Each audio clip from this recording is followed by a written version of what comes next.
Estás escuchando La Tarde con Cristina, Cadena COPE.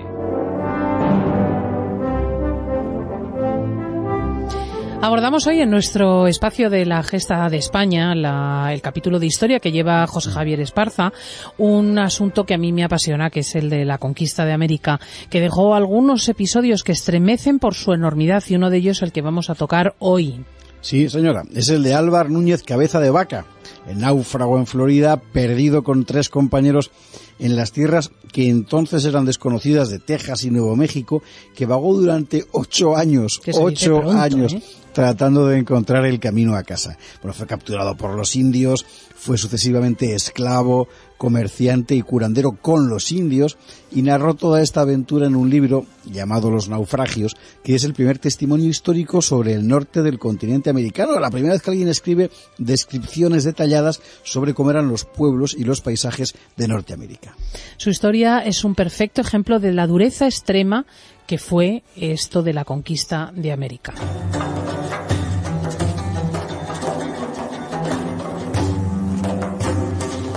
Cabeza de Vaca, parece un nombre extraño, ¿verdad? Retrocedamos 3 siglos. Nos ponemos en 1212, en la batalla de las Navas de Tolosa, que es un episodio crucial de la Reconquista. Los cristianos han de cruzar Despeñaperros, pero los moros controlan todos los pasos. En esa tesitura aparece un pastor y revela a las vanguardias cristianas que hay un camino accesible, dibujando el plano sobre una calavera de vaca.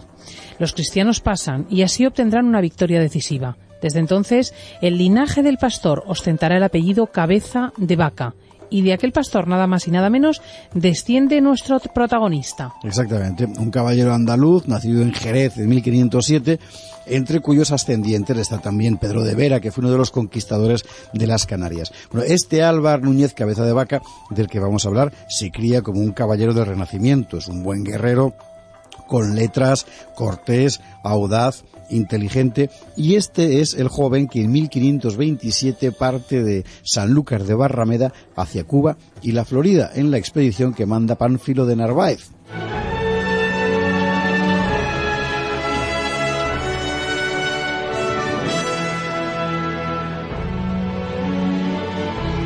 Hay quien ha comparado los puertos andaluces de esta época con lo que hoy es Cabo Cañaveral, el puerto de los cohetes espaciales.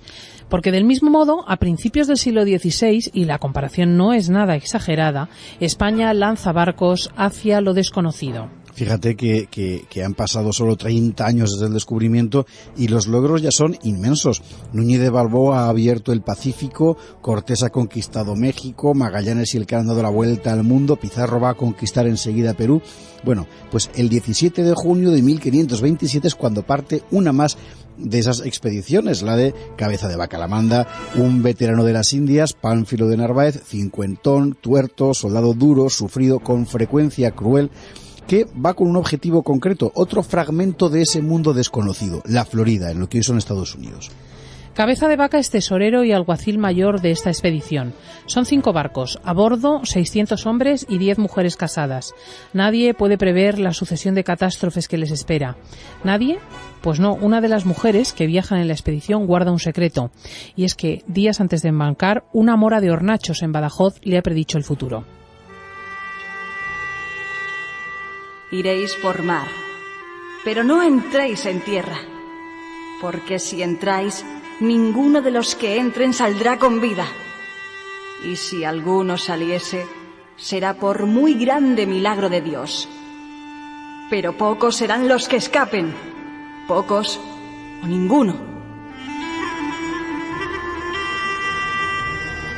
La expedición, de todas formas, no conocía la secreta predicción de la mora, así que llegan, tocan primero Santo Domingo para proveerse de alimentos y caballos, y allí la profecía se verifica. Los huracanes y las tormentas causan 60 bajas. Después, 140 hombres más, atemorizados, desertan. Fíjate que es marzo de 1528, ha pasado casi un año, y los barcos aún no han podido abandonar Cuba. Narváez, obstinado, insiste en hacerse a la mar, y entonces un terrible vendaval arranca a los barcos de su ruta y los arrastra al suroeste de la Florida. El 14 de abril, Jueves Santo, echan el ancla en lo que hoy es Port Charlotte. La expedición ha perdido 2 barcos, ya solo quedan 300 hombres. Narváez, pese a estar en lugar desconocido, desembarca para explorar el terreno. Y no estaba allí la dama para recordar lo que había dicho la mora. Claro, es que fíjate que la decisión de Narváez era arriesgadísima porque había que dejar los barcos y dentro de los barcos estaban los víveres. Claro, cuando la expedición se mete en tierra, lo que encuentra es un auténtico infierno. Es una sucesión interminable de ciénagas malsanas. Se les acaban las raciones, como era de prever. Tiene que comerse los caballos, además mal conservados por el calor y el clima. Aparecen además los indios que empiezan a atacar desde sus escondrijos en el manglar. La expedición, desorientada por completo porque no saben dónde están, no hay mapas de aquello, vaga sin rumbo hasta que por fin encuentran de nuevo el océano. Es cuando los nuestros deciden construir balsas para tratar de encontrar el camino por mar, siguiendo la costa. Es ya septiembre y solo quedan 242 hombres. Bueno, pues lo que les espera todavía va a ser más desdichado. En efecto, 5 precarias balsas recorren el litoral sur de Norteamérica. A bordo van 242 españoles tratando de sobrevivir al hambre, la sed, las tormentas y la permanente hostilidad de los indios. Así recorrerán 640 kilómetros durante 6 semanas, hasta que alcanzan la desembocadura del Mississippi. Debería haber sido la salvación, pero fue todo lo contrario. La fortísima corriente del río arrastró 2 balsas hacia alta mar. Una de ellas era la de Narváez, que encontró aquí la muerte. Otra barca volcó, una cuarta zozobró y la quinta embarrancó en la ribera. En esta quinta barca iba Cabeza de Vaca. Fíjate que los indios, cuando les encuentran, las semanas antes habían sido de lo más hostil, pero esta vez no les acogen mal y además, según va a contar Cabeza de Vaca, los españoles estaban tan desconsolados, tan hundidos por la pérdida de la expedición, que los indios acabaron llorando junto a ellos. Cabeza de Vaca lo contó así. Los indios, de ver el desastre que nos había venido y el desastre en que estábamos, con tanta desventura y miseria, se sentaron entre nosotros, y con el gran dolor y lástima que hubieron de vernos en tal fortuna, comenzaron todos a llorar recio y tan de verdad, que lejos de allí se podía oír, y esto les duró más de media hora. Ver que estos hombres tan sin razón y tan crudos, a manera de brutos, se dolían tanto de nosotros, hizo que en mí creciese más la consideración de nuestra desdicha. Por Dios, o sea que los indios hicieron de plañideras del Pues aspecto sí, que verdad. presentaban. De desconsolados que estaban. Bueno, a los náufragos no les queda otro remedio que pedir refugio en la aldea de los nativos. Y allí Álvar Núñez va a empezar a encontrarse con otros supervivientes, entre ellos el capitán Alonso del Castillo Maldonado, de Salamanca, el capitán Dorantes de Carranza, de Huelva, y el moro Estebanico, esclavo de este hombre, de este último, que es el primer hombre de color que pisa América, Estebanico. Bueno, los náufragos rehacen filas, descubren que en total son 80 supervivientes, cogen a los 4 que estaban en mejor estado de salud y los mandan a buscar socorro. Y no van a volver jamás, estos 4. Por Dios, Morirían me recuerda lo de los en la Andes. selva. A los restantes, sí, pues algo parecido fue. A los restantes les aguardan el hambre y las enfermedades. Muy pronto, de los 80 supervivientes, solo quedan 16. Aquellos pocos supervivientes han de enfrentarse a un mundo hostil, muy pobre en alimentos, poblado por una enorme cantidad de pequeñas tribus muy distintas entre sí y además enemistadas a muerte. La vida de los españoles es de pura esclavitud. Han de hacer los trabajos más duros bajo continua amenaza de muerte. Cabeza de Vaca logra huir y cambiar de dueño. Es esclavizado por otra tribu. Aquí conseguirá un estatuto más cómodo. Hará de comerciante entre tribus enemigas llevando mercaderías, pieles, maíz, etcétera, de un poblado a otro. Pero los demás españoles correrá peor suerte. Así describe Cabeza de Vaca aquellas penalidades. Los cristianos se quedaron con aquellos indios y acabaron con ellos, que los tomasen por esclavos. Aunque estando sirviéndoles fueron tan maltratados de ellos, como nunca esclavos ni hombres de ninguna suerte lo fueron. Porque de 6 que eran, no contentos con darles muchas bofetadas y apalearlos, y pelarles las barbas por su pasatiempo, por solo pasar de una casa a otra, mataron a 3. Las pasaron canutas. Jolín, con los indios como amos. Las pasaron canutas. Y allí se quedan Cabeza de Vaca, del Castillo, Dorantes y Estebanico. Y van a tardar muy poco en huir. Bueno, lo que les aguarda es una aventura increíble a través de lo que hoy es Texas y Nuevo México. Viajan por un territorio completamente desconocido, sin mapas ni referencia alguna. Desorientados empiezan a vagar en círculo. Sobreviven gracias a los conocimientos médicos de Cabeza de Vaca. Un día cura a un hombre herido por una flecha, otro saca a un indio de un estado de catalepsia, lo cuenta él en sus memorias, ¿no?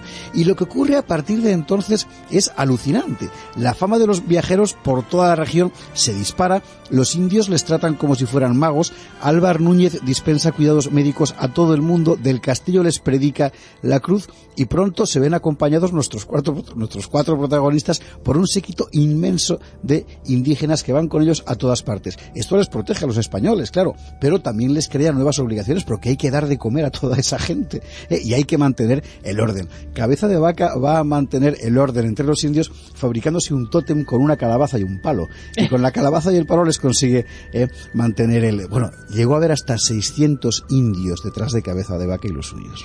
Esa es la inconcebible compañía que un destacamento español en Sinaloa, México, descubre en julio de 1536. 4 españoles semidesnudos, barbudos y macilentos, esgrimiendo una calabaza, y tras ellos 600 indios en apiñada muchedumbre.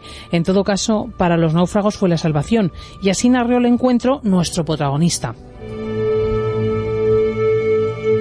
Y otro día de mañana, alcancé 4 cristianos de caballo, que recibieron gran alteración de verme tan extrañamente vestido y en compañía de indios. Estuviéronme mirando mucho tiempo, tan atónitos, que ni me hablaban ni acertaban a preguntarme nada. Yo les dije que me llevasen a donde estaba su capitán, y él envió luego 3 de caballo y 50 indios de los que ellos traían. Y el negro volvió con ellos para guiarlos, y pedí que me diesen por testimonio el año y el mes y día que allí habían llegado. Se debieron de quedar de piedra de ver semejante follón y de semejante espectáculo. Pues sí, la verdad. Menudas películas tienen estas historias que tú cuentas desde aquí, luego que sí, desde luego que sí. Bueno, y el asunto es que el gobernador de la región de Nueva Galicia les da caballos y vestimenta, los náufragos pueden llegar a la Ciudad de México, explicar al virrey de Nueva España lo que les ha pasado, y aquí esta singular compañía, no del anillo, pero compañía así, se separa. Y sabemos lo que les pasó después. Alonso del Castillo se quedó en México, se casó con una dama española en Puebla, Dorantes le pasó igual, y el moro Estebanico, licenciado por su amo, se enroló en la expedición del fraile Marcos de Niza en busca de las legendarias 7 ciudades de Cíbola, que era un Eldorado que había en Norteamérica. Jamás aparecieron las ciudades. Estebanico murió a manos de los indios Zuñi en 1539. Y en cuanto a Cabeza de Vaca, él volvió a España, pidió el cargo que le dio el emperador de adelantado del Río de la Plata, y así volvió un segundo viaje a América, donde descubrió las cataratas del Iguazú, exploró el Río de la Plata, se instaló en Asunción del Paraguay. Todo el mundo coincide en señalar que su gobierno fue justo e indulgente con los indios, pero muy pronto entró en conflicto con los colonos. Estos le derribaron apenas 4 años después. Volvió a España como preso Cabeza de Vaca. Aquí fue juzgado por el Consejo de Indias y bueno, no se le condenó, pero se le desterró. Estuvo en Orán 8 años hasta que obtuvo el perdón real, y luego pudo establecerse en Sevilla como juez. Hay quien dice que murió en la pobreza, Cabeza de Vaca. Otros sostienen que tomó los hábitos e ingresó en un monasterio donde murió en 1559. La verdad es que, conociendo su vida, sorprendería que antes de todo esto no hubiera conocido un naufragio más. Álvar Núñez Cabeza de Vaca, un personaje completamente excepcional, con una aventura extraordinaria que nos deja idea de tantos y tantos que murieron, y que murieron mucho antes que él, pero que dejaron detrás un nuevo mundo. Esa fue su obra, la obra de España. En la cadena COPE, La tarde con Cristina.